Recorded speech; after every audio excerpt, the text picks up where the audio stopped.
I'm Gene Demby, and this is Code Switch from NPR. And I'm joined this week by my teammate, Kumari Devarajan. She's a producer on the team. Y'all probably heard her name in the credits. What's good, Cuckoo? Hey, Gene. All right, Kumari, so I know you have a story for us that you've been reporting out for some time. I have no idea where this story is going, so I'm hopping in your metaphorical car and letting you drive us to wherever you're driving us. So where are you taking us? So about a 45-minute drive outside of Washington, D.C., there's a small Maryland suburb called Suitland, and it's your typical suburb. Lots of strip malls, the whole deal. But there's this one spot in particular on this busy road across from a nail salon and a dentist and a liquor store and a gas station.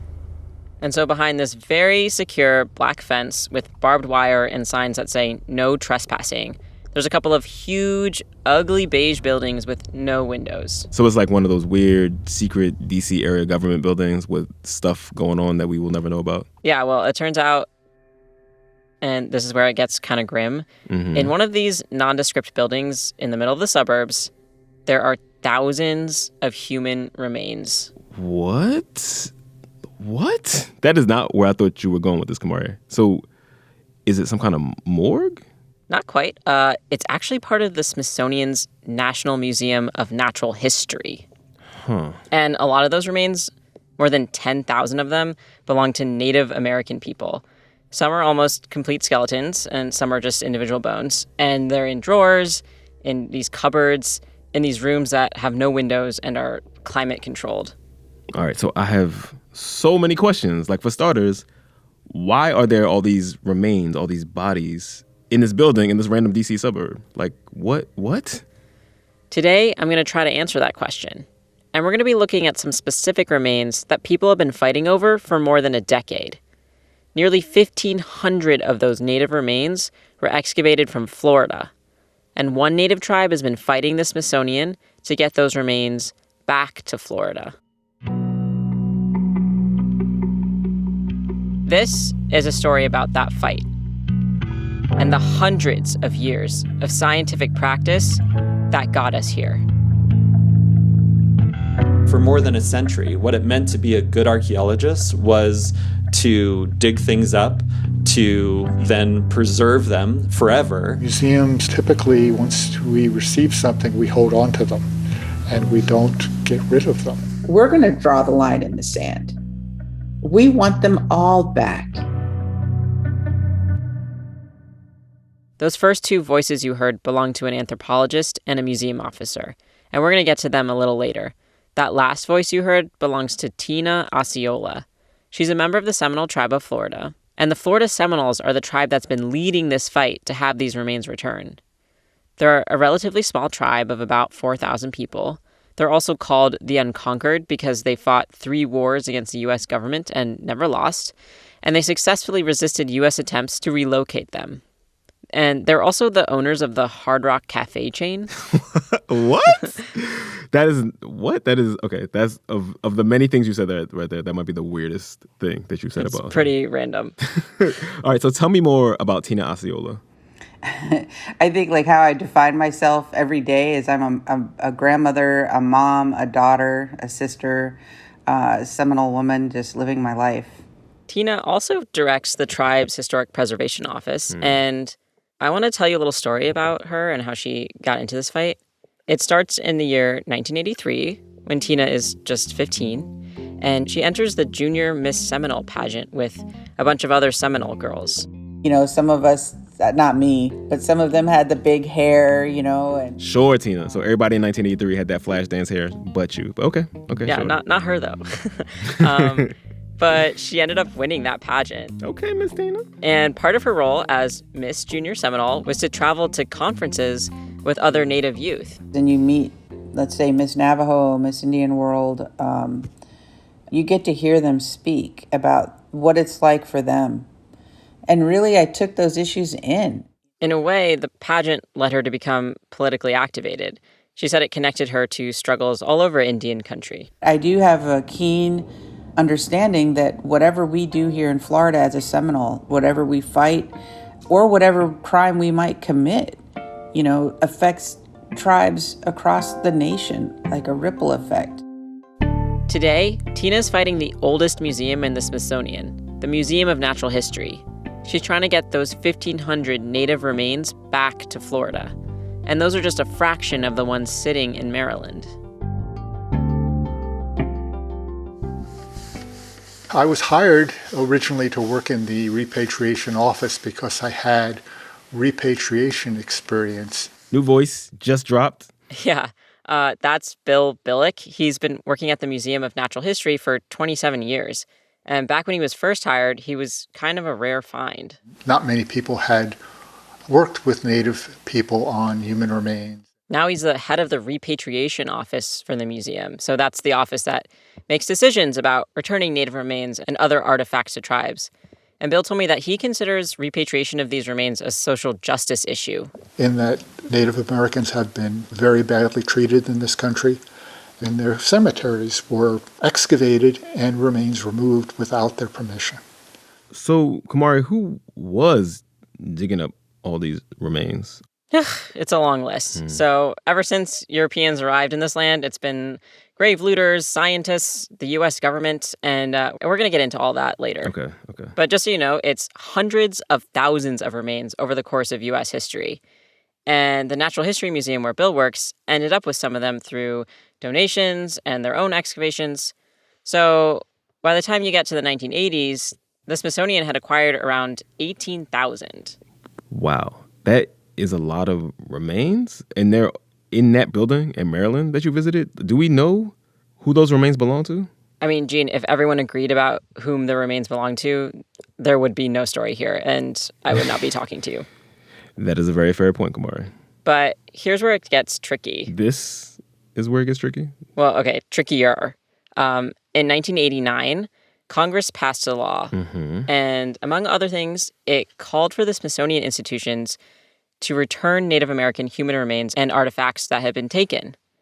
And since that law passed, the museum has released about 6,000 Native remains. So that's about a third of where they started. Okay, but what about the other 2/3 of those remains? Like, we're still talking thousands and thousands of bodies and body parts. Is this where the Seminoles come back in? Yep. So in 2011, the Seminole Tribe requested to meet with Bill's team about the remains from Florida. But at the time, the museum would not consider handing them over to the tribe. And here's why. Even though the law now said that they were to return Native American human remains, We were to return them when we could be able to culturally affiliate them. Culturally affiliate them, which in this case means... Okay, so basically, the museum wanted to be sure that the remains were connected to the Seminole tribe before they returned them. It's a standard that they call cultural affiliation.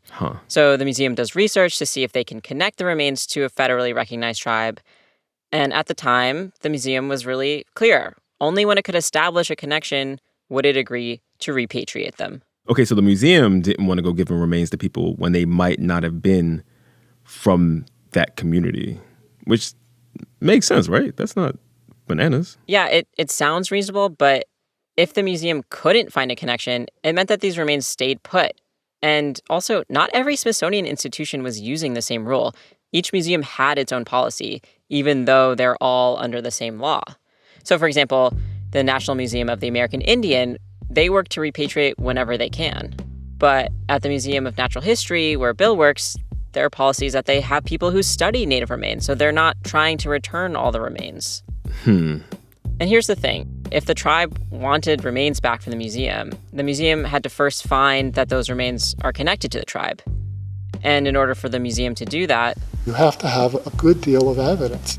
evidence like Treaties, historical records, cultural continuity, styles of artifacts, ways of life, geographical location, oral tradition. And the remains that we're talking about today, these 1,500 from Florida, we know that they came from 88 different locations throughout the state across 32 counties. And most were dug up between the late 1800s through the 1930s. And they were dug up by dozens of different institutions and individuals. So hold up. So if all these different people were in all these different places doing all these digging up of bodies, how does the Smithsonian even have the information for all these remains, right? Like, it seems like it would be kind of a mess. Yeah, and they have different amounts of information about different remains. It's not all the same amount of detail. But whatever the information they do have, the museum still was not able to connect the remains to any tribe. So instead of handing these remains over to the Seminole tribe, which made the claim on them, the museum just held on to them? And at that point, the Seminoles couldn't really do anything. The remains just sat in the museum's storage facility. They were in a sort of unaffiliated purgatory. And Tina told me this was a huge violation of the tribe's belief system. The fact that those remains were just sitting in a drawer. It's directly related to Seminoles who live today. We don't just bury those who've passed and that's it, to where we come around once a year and, we visit grandma. That's not it. That's not what it's about. Tina told me the situation means the people in that building, they can't rest. Our ancestors, their health continues on. The importance of their health and their spirit carries on beyond when they live here. And that's why she's been fighting with the Natural History Museum for 10 years. She says nothing good comes from having them stay with the museum. You can't prove to us that you're doing anything that will better humanity. So we're telling you that your possession of our ancestors is hurting our people that are living and walking today. It's affecting the health of generations of Seminoles who haven't even been born yet. We want them put back. So what is Bill's stance on all this? Because he described the repatriation of the remains that are in the Smithsonian's possession as a social justice issue. But now the Natural History Museum is still holding on to thousands of those remains. I asked him about that. What is the value of these remains having been at the museum for at least maybe just in the past 20 years? I think that it's like, why do museums have collections in general? I think it's because there could be, what questions can be learned from them? What questions will be asked in the future? What questions can we ask now? And sometimes we don't know the answers and what the questions will be. So Bill is saying they're holding on to them because they don't even know what scientific questions these remains might be able to answer at some point in the future. I wonder what Tina thinks about that. That's my other favorite one. We don't know what we don't know. Another one was technology could be developed in the future that could reveal so much, but it's just not developed yet. How do you fight that? According to Tina, this idea that there wasn't enough evidence to link the remains to the Seminoles, that's BS. And these standards that the museum was using to determine what is worth returning, there's simple roadblocks, culturally unidentifiable, culturally unaffiliated. So there's all of these different loopholes for museums, research facilities, whatever, to hold on to these items and human remains. So Tina thinks they're just stalling, but saying that it's about these standards. They won't come out and say those remains belong to us, but they have institutionalized a process that claims ownership over our ancestors. We know that there are ancient ones and we want them put back. So hold up a second. Is she right though, Kumari? Like, are these remains that we're talking about here, are they Seminole ancestors? it depends on whom you ask. So Bill points out that the Seminoles are most notably descended from Creek people who moved into Florida around 1700. And a lot of these remains are from way before that time. But when the Creek people moved in, it's very likely that they mixed with Native people who were already in Florida, and that the Seminoles who are alive today share ancestry with those remains from Florida. But that doesn't mean that they are culturally affiliated. So Bill says biological affiliation is not cultural affiliation. Can you explain the difference? Culture is about life ways, practices, how you see things. Otherwise, if we just use biology, every tribe in for instance, the United States might have members who married into their tribe from other tribes. So every tribe then would be culturally affiliated with everyone based on biology. So this thing that Bill is saying is something that we talk about a lot on Code Switch, right? That people, for example, take ancestry tests, right? That show them that they're like 1/18 something, right? It doesn't mean you share an identity with people because you have similar biological markers. Yeah, that's true. But part of the question is who should be deciding whether a connection is valid in the first place? Yeah, I guess you're right. So, yeah, like why does the Natural History Museum get to be the arbiter? The Seminoles say they have their own oral traditions and beliefs that connect them with these remains, and they've done their own scientific studies that connect them as well. But the museum had the final say. And they'll tell you that, well, the Seminoles are rather new to Florida. That's what we hear. They don't have the same cultural belief system. And so we have no voice in that. You know, we're sitting there being told who we are. We know that's not true. Almost a decade after asking the Natural History Museum for the remains, the Seminole Tribe put the museum on blast. That is a publicly funded institution. Ultimately, their budget is controlled by Congress. Tina and the Seminole Tribe started a public campaign called #NoMoreStolenAncestors. They talked to reporters. Tina gave lectures. They got the United Southern and Eastern Tribes and the National Congress of the American Indian to pass resolutions urging the museum to give the remains to the tribe. And the Seminole Tribe's museum publicly ended its relationship with the Smithsonian. So, did this public pressure campaign work? After the break, what would it actually take for the tribe to get these remains? Plus, what does all of this say about the field of archaeology? It seemed to me that a lot of archaeologists cared a lot more about dead Indians than living ones. Stay with us, y'all.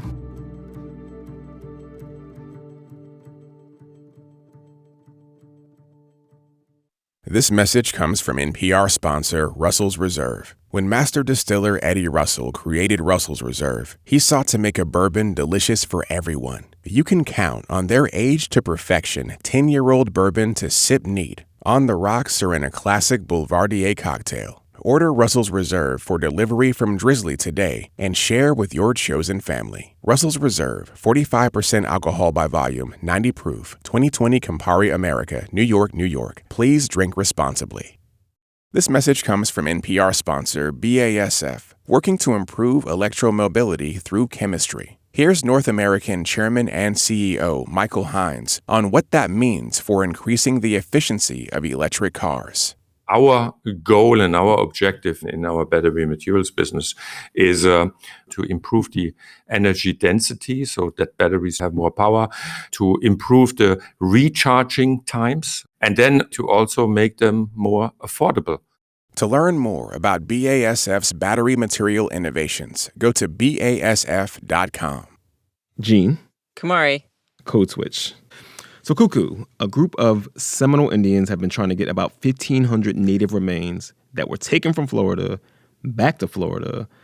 And those remains were in the possession of the Smithsonian's National Museum of Natural History. Yep. And in order to understand this fight, we're going to look at how native remains ended up in the possession of the Natural History Museum in the first place. All right, let's get to it. The roots of archaeology date back to when Europeans first arrived on this continent. Plymouth Rock, just shortly after the Pilgrims arrived in 1620, the Pilgrims were wandering around looking for food and they came across a grave and they dug it up and they took some of the possessions, the belongings with them. This is Chip Caldwell. So from the first encounters of Europeans and Native Americans, there was this interest in understanding who Native Americans were, and Europeans were doing this by digging up graves. Chip is an anthropologist. He wrote a book called Plundered Skulls and Stolen Spirits, Inside the Fight to Reclaim Native America's Culture. And he also used to be in charge of the repatriation program at the Denver Museum of Nature and Science. So his job was like Bill Billick's job, just at a different museum. Yeah, exactly. And I want to tell you some of Chip's story because it gets at some of the reckonings that science has had over these very questions.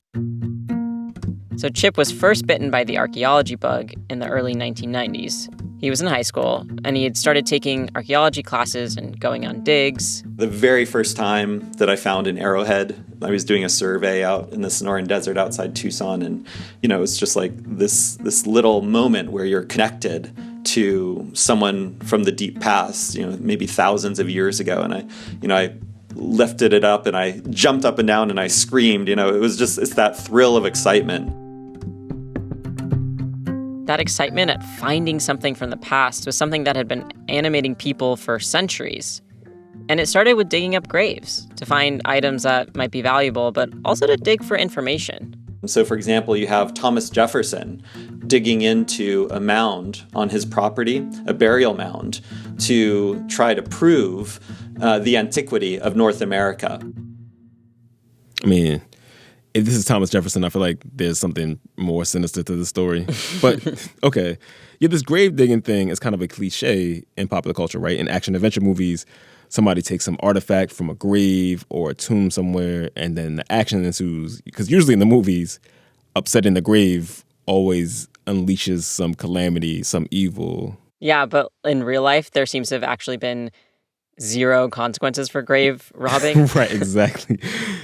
I didn't realize that people have been digging up bones for research for this long. Yeah, and then all that digging, that led to the advent of museums. Because they needed places to put all this stuff that they excavated. Right. So by the mid-1800s, you start to see a bunch of museums opening up all over the place, like the Smithsonian's National Museum of Natural History. Museums then are really formed to collect the natural world and to collect human history. Essentially, they were trying to learn about the world they were living in and the people who had been living there. They were learning things about native civilizations like gender roles, diseases, social status. Sure. Okay. So you have a lot of these white archaeologists digging up Native American graves as part of their practice. I mean, I feel like you're setting aside the living Native Americans who might have been able to illuminate this for them. And of course, the period you're talking about, like in the 1800s, where these museums are popping up, is the same time that the U.S. government is carrying out a bunch of active wars against Native people. And settlers were carrying out genocides against indigenous people, all over North America. Yep. So I'm guessing a lot of people didn't see all this digging as a benefit to all humankind. Of course, from the Native American perspective, many tribes will say, we don't need archaeologists to tell us who we are. We know who we are. We know this because our ancestors have taught us. Fast forward to the 1970s, Native Americans began protesting in a big, organized way. They would do things like go into a museum and chain themselves in front of exhibits that displayed human remains, or they would go to an excavation and destroy the tools as a form of protest. By the time Chip got to college, that wide-eyed kid jumping up and down holding an arrowhead in the Sonoran Desert, he got a reality check. Here you have archaeologists who study things like Native American religion, and they, some people spend their whole lives doing nothing but trying to understand that. And yet here we're contemporary Native Americans saying our religious beliefs say that we should honor the dead, that we shouldn't have our ancestors on museum shelves. And so it seemed to me that a lot of archaeologists cared a lot more about dead Indians than living ones. And that was really hard for me to make sense of as a young person coming up into the field. The protests where people stopped digs and chained themselves to exhibits, they had an impact. In 1989 and 1990, federal legislation was passed that stopped most excavations of Native American graves, and it required museums to repatriate the native human remains in their collections, including that law we talked about before the break that was specifically aimed at the Smithsonian. But, of course, that's not the end of the story. 30 years after the law passed, the Natural History Museum is still holding on to thousands of native remains. Chip says that's because in the U.S., the field of archaeology was essentially built on studying those remains. For more than a century, what it meant to be a good archaeologist was to dig things up, to then preserve them forever.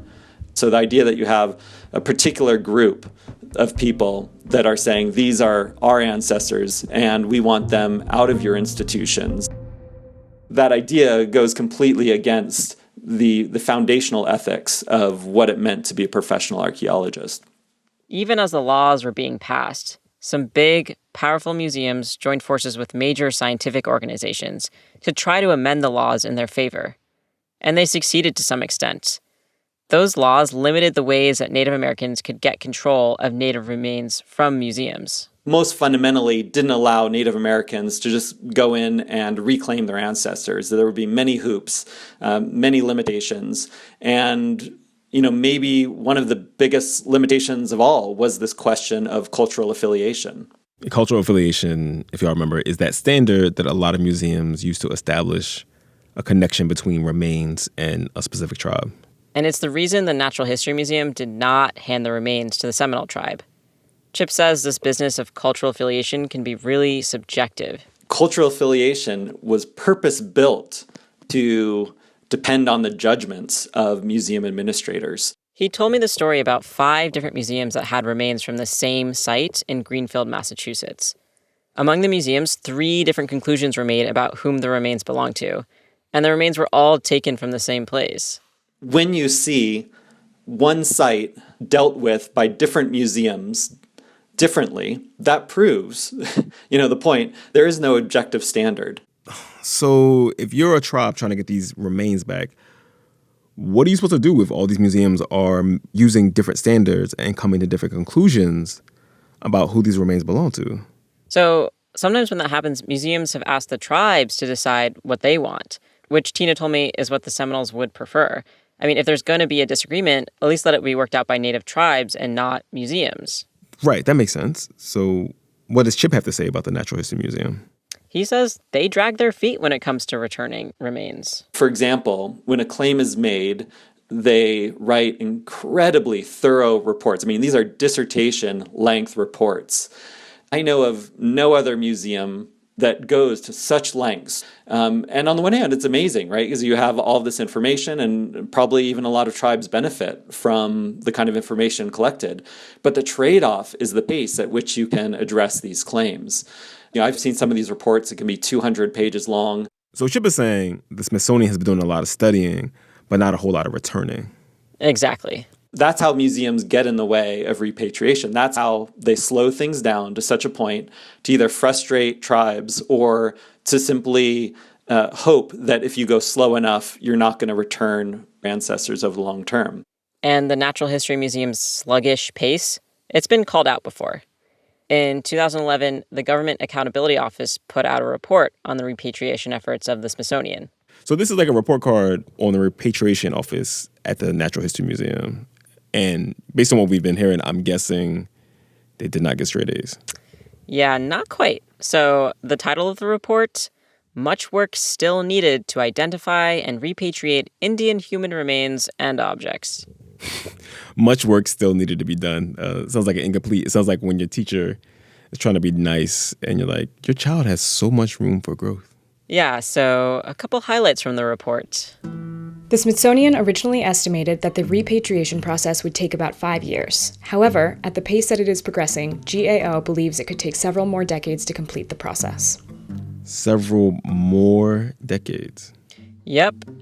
The report also called out the Smithsonian for not giving Congress information about their process. Given the length of time this process has taken and is expected to take in the future, policymakers do not have information that would keep them apprised of the Smithsonian's repatriation efforts. So that's bureaucrat speak for y'all taking too damn long. Yeah, and it's not just the Natural History Museum that hasn't acted fast enough. Other museums are still holding on to these remains. Mm-hmm. In 2020, so 30 years after those laws were passed, more than half of the Native remains that were in museums across the country had not been returned. There were still more than 115,000 skeletons in America's closet. In March 2019, members of the Seminole Tribe of Florida met with representatives from the Natural History Museum. Bill Billick from the museum was there. I think it was about an hour long, and they expressed their concerns. So was Tina Osceola from the Seminole Tribe. We went in there with open minds. And a year and a half later, in October of 2020, the museum came out with a new policy. It allows tribes to make claims for remains even if the museum finds that they are not culturally affiliated. For example, if the tribe and the remains are from the same place. And the new policy at least opens the door to the possibility of returning those remains to the Seminoles. The Seminole had really good timing for starting to ask us to do things. So it was the right time for them to ask those questions and ask us to change the policy. And it was the right time for the museum to change the policy. In your opinion, do you think that there should have been a policy earlier like this? I think it took us a while to come to this policy, and I think I'm just glad that we have this policy now. We're always going to have people who will say it could have been done earlier, but I think it needed the right circumstances for it to come. And if you're wondering how Tina feels about the museum after all this, I want them to regret every decision that they've ever made to fight a tribe. I want them to know that what they've done is wrong. At this point, the Seminole Tribe is going through the museum's inventory to try to identify all the remains they believe to be their ancestors. After that, they'll check in with the museum. Then the museum would check with the other tribes from Florida to see if they were also interested in the remains. And if all those tribes sign off, the remains would finally go to the Florida Seminoles. If that day comes, the Seminoles will have gotten what they wanted for so long. But it won't be a victory. Not for Tina, at least. It's not about winning. There's no winning here. The crime has been committed. We believe that they shouldn't have been removed in the first place. We don't have ceremonies that are particularly geared towards the reburial, for instance. Because we never intended to dig them up or remove them to begin with. When Tina told me this, she was having a particularly bad week. She had just lost a cousin and was trying to figure out the logistics of transferring his body and arranging a funeral. I'm burying a cousin this week, and when we put him to rest, it's not with the intention of, I wonder what the casket's going to look like or what he's going to look like when they dig him up in 40 years, in 100 years, in 200 years. We don't bury our grandmother wondering those things.